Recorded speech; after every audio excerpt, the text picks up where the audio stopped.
हे दोस्तन, आज हम बात करने वाले हैं एक ऐसे मुद्दे पर जो हर डिजिटल सिटीजन के लिए इम्पोर्टेंट है। एक्स, जो पहले ट्विटर था, ने इंडिया में 8,000 से ज्यादा अकाउंट्स ब्लॉक किए हैं गवर्नमेंट के ऑर्डर्स के बाद। इसमें इंटरनेशनल न्यूज ऑर्गेनाइजेशंस और कुछ प्रोमिनेंट यूजर्स के ये अकाउंट्स भी शामिल हैं।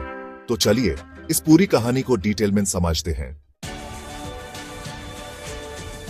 सबसे पहले यह समझना जरूरी है कि यह सब हुआ कैसे। इंडियन गवर्नमेंट ने एक्स को एग्जीक्यूटिव ऑर्डर्स दिए जिसमें कहा गया कि कुछ स्पेसिफिक अकाउंट्स और पोस्ट्स को ब्लॉक किया जाए। अगर एक्स ने कंप्ली नहीं किया तो उनके लोकल एम्प्लॉइज को फाइन्स और जेल तक हो सकती थी। एक्स ने कहा, हम कंप्ली कर रहे हैं लेकिन हम इस डिसीजन से अग्री नहीं करते। अब सवाल उठता है, कौन कौन से अकाउंट्स ब्लॉक किए। रिपोर्ट्स के मुताबिक इसमें कुछ इंटरनेशनल न्यूज ऑर्गेनाइजेशंस की अकाउंट्स भी शामिल हैं। एक्स ने यह भी कहा कि कई केसेस में उन्हें यह नहीं बताया गया कि किस पोस्ट ने लॉ वायोलेट किया।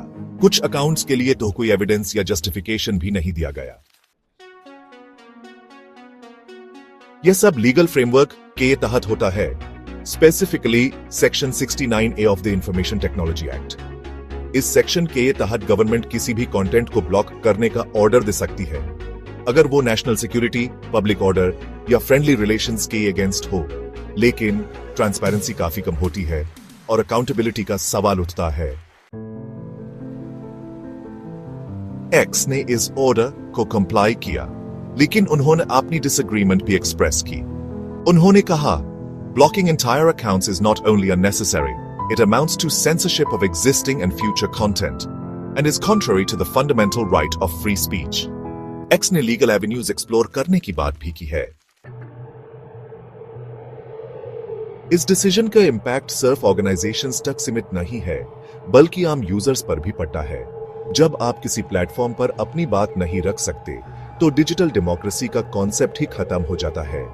यूजर्स का ट्रस्ट भी प्लेटफॉर्म और गवर्नमेंट दोनों पर से उठता है।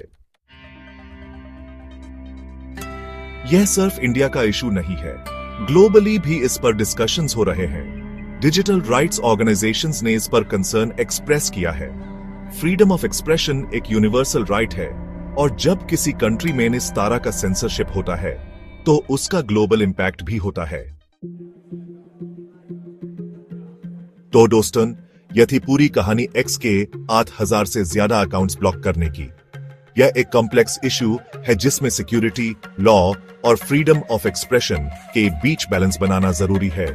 आपका इस पर क्या कहना है, कमेंट्स में जरूर बताएं। वीडियो पसंद आए तो लाइक करें, शेयर करें और चैनल को सब्सक्राइब करना ना भूलें। मिलते हैं अगले वीडियो में।